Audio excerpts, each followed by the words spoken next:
किसान भाइयों नमस्कार। अपनी मिट्टी चैनल में आप लोगों का फिर से स्वागत है। किसान भाइयों आज हम आपको बताने वाले हैं कि सरसों की फसल को माहू से कैसे बचाएं।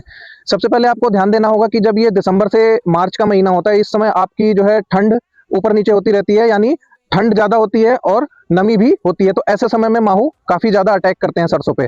तो आपको सरसों को माहू से कैसे बचाना है, सबसे पहले ये जान लेते हैं माहू होता क्या है। ये हरे रंग के कीट होते हैं, पीले या हरे रंग के, जो सरसों के आपके फूलों पे, पत्तियों पे और टहनियों पे बैठकर उसका रस चूसते हैं, जिसकी वजह से फूल आपके गिरने लगते हैं और धीरे धीरे पौधा आपका सूख जाता है। आपको ये बताते हैं कि इसका आपको नियंत्रण कैसे करना है। तो किसान भाइयों नियंत्रण के लिए आपको कुछ बातें ध्यान में रखनी है। आपको अगर बायोलॉजिकल कंट्रोल करना है तो बवेरिया बेसियाना आता है कीटनाशक के रूप में, आप उसका स्प्रे कर सकते हैं, उससे भी माहू कंट्रोल होगा।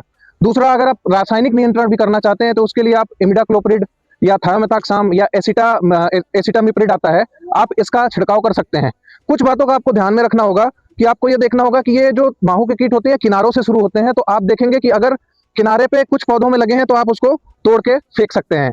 और अगर ये ज्यादा मात्रा में लगे हैं, जैसे 20 से 25 का झुंड आपका लगा हुआ है, तो फिर आपको ये स्प्रे करना बहुत जरूरी है। आपको एक चीज का और ध्यान रखना होगा, जब आप देखेंगे ये जो माहू होते हैं ना, ये जब आपके किनारों पे लगते हैं तो ये जो है हनी ड्यू जिसको बोलते हैं, हनी ड्यू जैसा एक पदार्थ निकालते हैं। इसके बाद जो है आपका जो ये टहनियां हो जाती हैं वो काले काले रंग की हो जाती हैं। तो इसको आपको ध्यान में रखना है और सरसों को आपको माहू से बचाना है, जिससे आपकी पैदावार बढ़ सके। धन्यवाद किसान भाइयों। किसान भाइयों ऐसी जानकारी के लिए चैनल को लाइक सब्सक्राइब जरूर करें, बेल आइकन दबाना ना भूलें।